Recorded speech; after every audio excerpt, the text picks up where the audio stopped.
Assalamualaikum warahmatullahi wabarakatuh. Perkenalkan nama saya Muhammad Asfiuddin. Saya dari kelas AB 4604 dengan NIM 15012233368. Jadi di sini saya akan menjelaskan tentang buku yang telah saya baca dari website Ojika, yaitu buku ke-9 dengan judul Perencanaan Keuangan. Nah, jadi di sini saya akan menceritakan kembali tentang apa yang telah saya baca melalui bentuk dalam PowerPoint. Oke, pertama ada definisi. Nah, definisi dari perencanaan sendiri adalah proses mendefinisikan tujuan dan merencanakan langkah-langkah yang diperlukan untuk mencapai tujuan tersebut. Jadi, perencanaan adalah suatu proses yang sangat penting yang melibatkan penetapan tujuan, strategi pencapaian tujuan, dan langkah-langkah teknis yang dilakukan untuk mencapai tujuan tersebut dengan efektif dan efisien. Meskipun sering diabaikan, perencanaan sangat penting dalam setiap aspek kehidupan karena membantu mengurangi risiko dan mempersiapkan diri untuk menghadapi gangguan atau kendala yang mungkin timbul selama pelaksanaan kegiatan. Tanpa perencanaan, kegiatan kecil maupun besar memiliki risiko yang sangat tinggi mengalami gangguan atau bahkan kegagalan. Dalam bisnis, kurangnya perencanaan bisa mengakibatkan kerugian finansial yang signifikan. Orang sering tidak menyadari betapa pentingnya perencanaan tersebut dan cenderung melakukan sesuatu tanpa perencanaan. Ada kutipan yang mengatakan everything won't go as smooth as planned, yaitu semua tidak akan berjalan selancar yang telah direncanakan. Bahkan sesuatu hal yang telah direncanakan saja belum tentu akan berjalan mulus sesuai dengan harapan dan mungkin akan mengalami gangguan pada saat pelaksanaannya. Apabila suatu kegiatan dilaksanakan tanpa perencanaan, tentunya akan memiliki risiko yang lebih banyak dan mendapat gangguan pada saat pelaksanaannya. Selanjutnya ada perbedaan kebutuhan dan keinginan. Kebutuhan adalah hal-hal yang diperlukan untuk bertahan hidup atau memenuhi kebutuhan dasar manusia seperti makanan, pakaian, tempat tinggal, dan pendidikan. Kebutuhan adalah sesuatu yang esensial dan penting bagi keberlangsungan hidup manusia. Di satu sisi, keinginan adalah hal yang diinginkan oleh seseorang untuk meningkatkan kenyamanan, kebahagiaan, atau gaya hidup, tetapi tidak esensial untuk keberlangsungan hidup. Contohnya adalah membeli gadget terbaru, memakai pakaian desainer terkenal, atau liburan yang mewah. Perbedaan mendasar antara kebutuhan dan keinginan adalah kebutuhan adalah sesuatu yang benar-benar diperlukan untuk hidup, sementara keinginan adalah sesuatu yang diinginkan tetapi tidak diperlukan untuk kelangsungan hidup. Dalam pengelolaan keuangan, penting untuk memprioritaskan mana kebutuhan dan keinginan untuk memastikan kestabilan finansial. Kebutuhan. Singkatnya, kebutuhan kita memakai contoh makanan dan minuman. Memiliki cukup makanan dan minuman untuk mempertahankan hidup adalah kebutuhan dasar manusia. Ini termasuk membeli bahan makanan pokok seperti beras, sayuran, dan protein. Karena kita tahu sendiri bahwa makanan dan minuman merupakan sumber energi kita dan tanpa itu kita tidak akan mungkin bisa hidup. Lalu contoh yang lainnya adalah tempat tinggal. Memiliki tempat tinggal yang aman dan nyaman adalah suatu kebutuhan. Ini termasuk seperti menyewa atau membeli rumah atau apartemen yang memenuhi standar keselamatan dan kebersihan. Selanjutnya ada pendidikan dasar. Pendidikan dasar untuk anak-anak adalah kebutuhan untuk memastikan perkembangan intelektual mereka, sehingga anak-anak mendapatkan pendidikan untuk tumbuh besar nantinya. Contoh terakhir adalah pelayanan kesehatan. Akses ke pelayanan kesehatan dasar termasuk pemeriksaan medis reguler dan perawatan darurat adalah kebutuhan untuk menjaga kesehatan dan keselamatan. Begitu pula keinginan. Contoh dari keinginan adalah memakai pakaian desainer terkenal. Memiliki pakaian dari merek terkenal atau desainer adalah keinginan. Pakaian yang fungsional dan terjangkau adalah kebutuhan, tetapi memiliki pakaian bermerek adalah keinginan. Contoh lainnya adalah liburan mewah. Berlibur di resort mewah atau destinasi liburan eksklusif adalah keinginan. Berlibur untuk istirahat adalah kebutuhan. Tetapi melakukan liburan mewah bukanlah kebutuhan yang esensial, melainkan hanya keinginan semata. Lalu contoh lainnya ada gadget terbaru.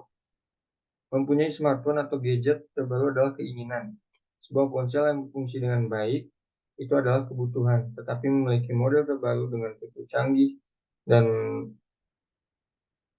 teknologi yang sudah maju adalah keinginan. Selanjutnya ada hiburan mahal, seperti menghadiri konser artis terkenal atau acara olahraga yang mahal, adalah suatu contoh keinginan. Sedangkan menghabiskan waktu bersama keluarga atau teman-teman dalam aktivitas yang terjangkau adalah kebutuhan. Tetapi menghadiri acara mahal adalah keinginan. Penting bagi kita untuk memahami perbedaan ini agar pengelolaan keuangan bisa lebih bijaksana dan fokus pada memenuhi kebutuhan sebelum mempertimbangkan keinginan. Selanjutnya ada faktor lingkungan. Yang dibahas dalam teks tersebut mencakup pengaruh teman-teman dalam membentuk keinginan dan preferensi seseorang. Dalam konteks ini, lingkungan merujuk pada pergaulan, teman sebaya, dan norma-norma sosial di sekitar seseorang. Teman-teman dan lingkungan sosial dapat mempengaruhi keputusan seseorang, termasuk dalam hal seperti pemilihan pakaian, merek barang, tempat bersosialisasi, dan pola tingkah lainnya. Orang seringkali merasa perlu sesuai dengan standar yang ada dalam lingkungannya agar diterima dan diakui oleh kelompok atau teman-teman sebaya mereka. Dalam teks tersebut, penulis juga menyoroti pentingnya bagi mahasiswa untuk bersikap objektif terhadap pengaruh lingkungan ini. Mahasiswa disarankan untuk mempertimbangkan apakah keinginan yang muncul akibat pengaruh lingkungan tersebut benar-benar merupakan kebutuhan atau hanya keinginan yang dapat ditunda. Objektivitas ini penting dalam mengambil keputusan, terutama terkait dengan pengelolaan keuangan dan fokus pada tujuan utama, yaitu keberhasilan studi yang akan mempengaruhi masa depan mereka. Oleh karena itu, mahasiswa disarankan untuk mempertahankan fokus pada tujuan akademik mereka dan tidak terjebak dalam tekanan lingkungan sekitar yang mungkin mengarahkan mereka pada keinginan yang sebenarnya bukan kebutuhan esensial untuk mencapai kesuksesan studi. Selanjutnya ada bab 2, yaitu tahap 1, penentuan tujuan keuangan.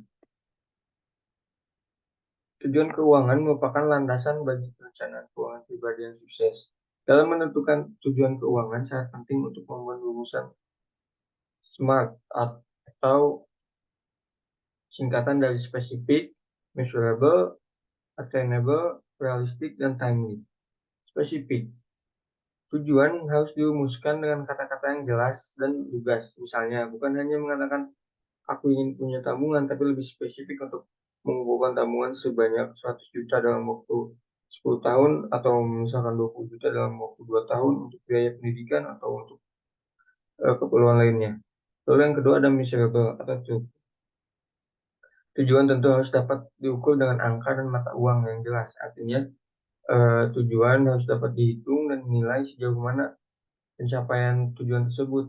Contohnya, jika tujuan adalah memiliki dana darurat, angka yang jelas adalah jumlah uang yang dibutuhkan untuk mencapainya. Yang ketiga ada attainable atau dapat dicapai. Tujuan keuangan harus realistis dan dapat dicapai.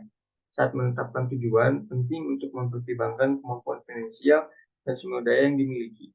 Jika ada lebih dari satu tujuan keuangan, prioritas harus diatur dengan jelas. Ini penting karena dalam kehidupan nyata, terkadang tidak semua tujuan bisa dicapai secara bersamaan. Yang keempat ada realistik atau realistis. Tujuan harus realistis dan sesuai dengan kemampuan dan keuangan yang dimiliki. Tujuan yang terlalu ambisius dan tidak sesuai dengan realitas finansial dapat menimbulkan kecewaan dan bahkan mengakibatkan masalah keuangan seperti utang berlebihan dan lain-lain. Yang kelima ada timely atau jangka waktu yang jelas. Setiap tujuan harus memiliki batas waktu pencapaian yang jelas tanpa tenggat waktu yang spesifik. Tujuannya atau tujuan cenderung akan ditunda-tunda. Misalnya, bukan hanya berkata ingin memiliki rumah, tapi lebih spesifik seperti membeli rumah dalam waktu 5 tahun mendatang. Nah, penjelasan SMART Goals ini membantu seseorang merumuskan tujuan keuangan dengan rinci, membuatnya lebih terukur dan terencana dengan menggunakan prinsip SMART individu dapat lebih memahami dengan jelas apa yang ingin digapai, bagaimana mengukur pencapaian tersebut, apakah realistis atau tidak. Hal ini membantu mengarahkan perencanaan keuangan pada jalur yang benar dan memberikan motivasi untuk mencapainya. Lalu selanjutnya ada tahap 2, memeriksa kondisi keuangan saat ini. Setelah menetapkan tujuan keuangan, langkah selanjutnya adalah memeriksa kondisi keuangan saat ini. Beberapa langkah yang bisa diambil untuk melakukan evaluasi kondisi keuangan adalah yang pertama ada arus kas. Menyusun catatan atau arus kas harian yang mencatat semua uang masuk dan uang keluar setiap harinya. Hal ini sangat membantu melihat posisi kas setiap bulan dan menganalisis pola pengeluaran. Yang kedua ada neraca kekayaan bersih. Menghitung kekayaan bersih dengan rumus kekayaan bersih sama dengan total aset dikurangi total utang. Aset mencakup harta yang dimiliki seperti tabungan, properti, investasi, sedangkan utang mencakup kewajiban yang harus dilunasi. Yang ketiga ada rasio kesehatan keuangan.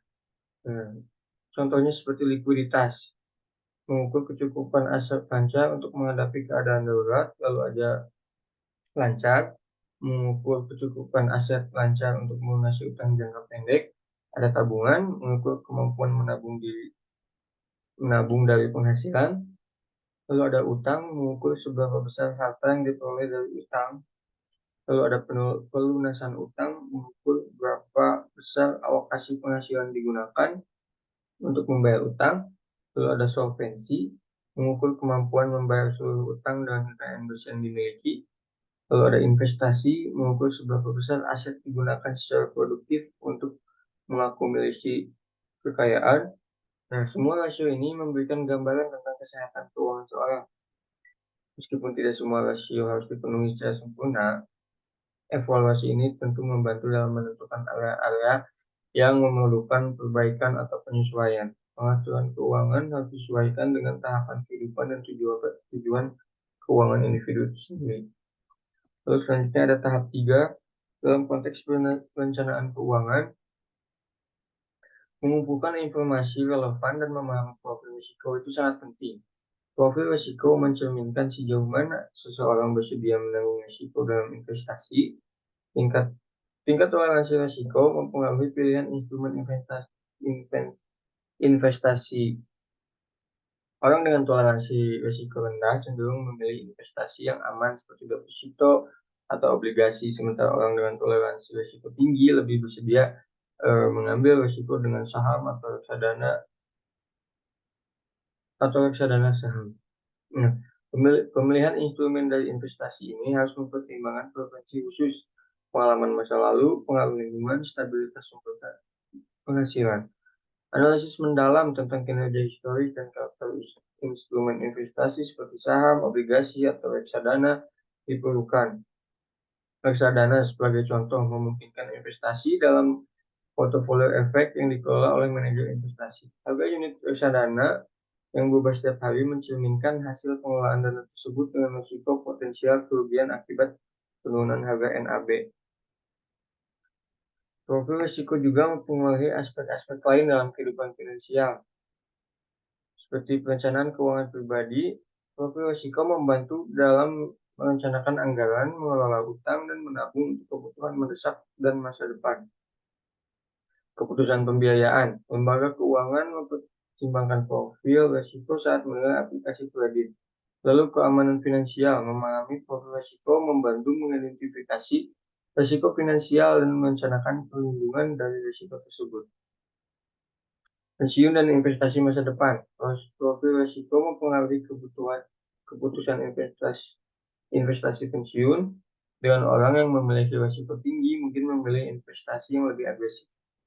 Lalu ada keputusan pengelolaan bisnis. Untuk pengusaha, memahami profil risiko membantu pengelola risiko bisnis dan merencanakan ekspansi.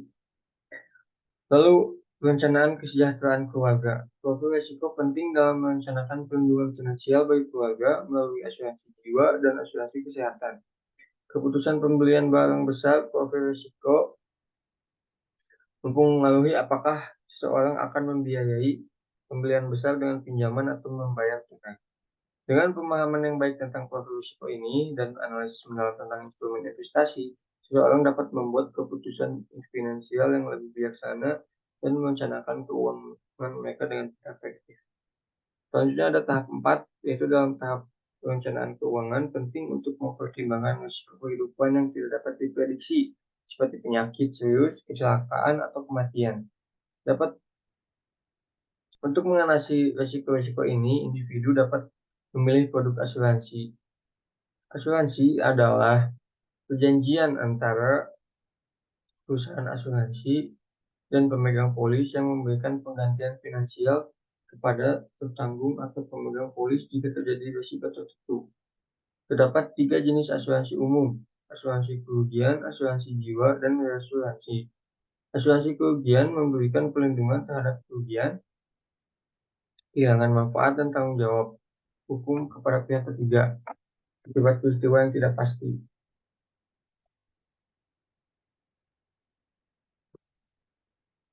Asuransi jiwa memberikan perlindungan terhadap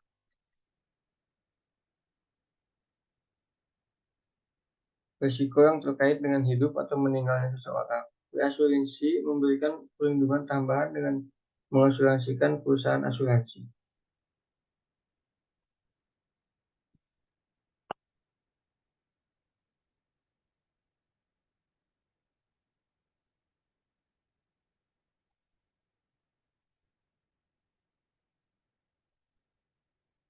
Nah, dalam kehidupan sehari-hari, orang sering membeli asuransi kesehatan untuk mengatasi biaya perawatan medis, asuransi kecelakaan untuk melindungi dari biaya pengobatan dan cacat akibat kecelakaan, serta asuransi kerugian untuk melindungi aset berharga.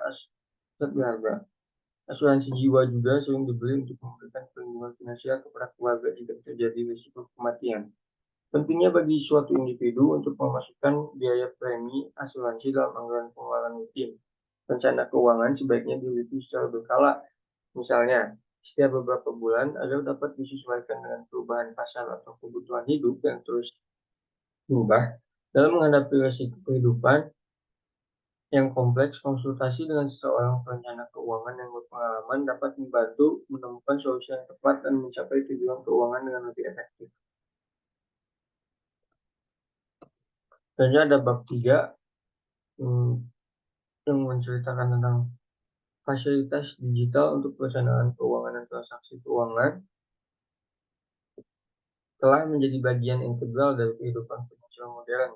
Beberapa hal yang perlu dipertimbangkan oleh pengguna platform digital yaitu meliputi faktor keamanan, kenyamanan, dan kehandalan. Pengguna harus memahami tujuan keuangan mereka dan merencanakan dengan baik sebelum menggunakan alat bantu digital ini.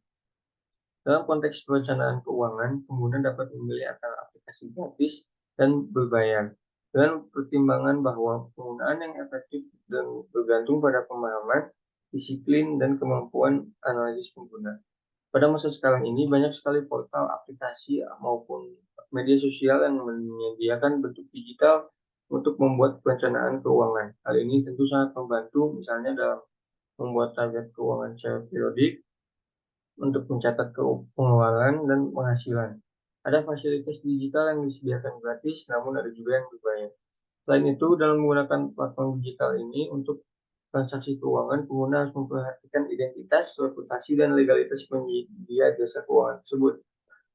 Pengguna juga perlu memahami biaya dan denda yang timbul serta channel komunikasi yang disediakan oleh penyedia jasa keuangan. Sehingga pilihlah penyedia jasa keuangan yang memberikan layanan konsumen yang responsif dan personal, sehingga pengguna dapat dengan mudah mengatasi masalah atau kesulitan terkait transaksi. Dalam kedua konteks ini, pemahaman yang baik tentang kebutuhan keuangan dan pengetahuan teknis yang memadai sangat penting untuk memastikan penggunaan fasilitas digital yang efektif dan aman. Semua keputusan keuangan harus diambil dengan hati-hati berdasarkan pemahaman yang baik terhadap situasi individual masing-masing pengguna. Perencanaan keuangan digital. Era digital menawarkan berbagai platform dan aplikasi untuk perencanaan keuangan. Fasilitas digital membantu membuat target keuangan, mencatat pengeluaran, membuat anggaran, dan mengecek kekayaan bersih. Ada opsi gratis dan juga opsi berbayar yang memerlukan pemahaman, disiplin, dan kemampuan analisis pengguna. Tips memilih platform digital untuk transaksi keuangan adalah Pilihlah penyedia jasa yang kredibel dengan identitas dan reputasi yang jelas. Yang kedua, pilih institusi yang memiliki customer service yang responsif dan mudah dihubungi. Ketiga, pahami biaya dan denda yang mungkin dikenakan serta kebijakan fleksibel terkait transaksi. Keempat, pastikan ada notifikasi konfirmasi transaksi, preferensi media komunikasi personal, dan real time. Kelima, pilihlah perusahaan yang menyediakan layanan konsumen cepat tanggap melalui telepon atau email.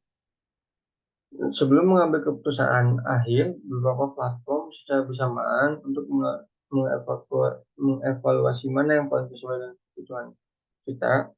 Memiliki pengaturan yang baik tentang kebutuhan kita akan membantu dalam pemilihan yang tepat tentang penyedia jasa keuangan ini.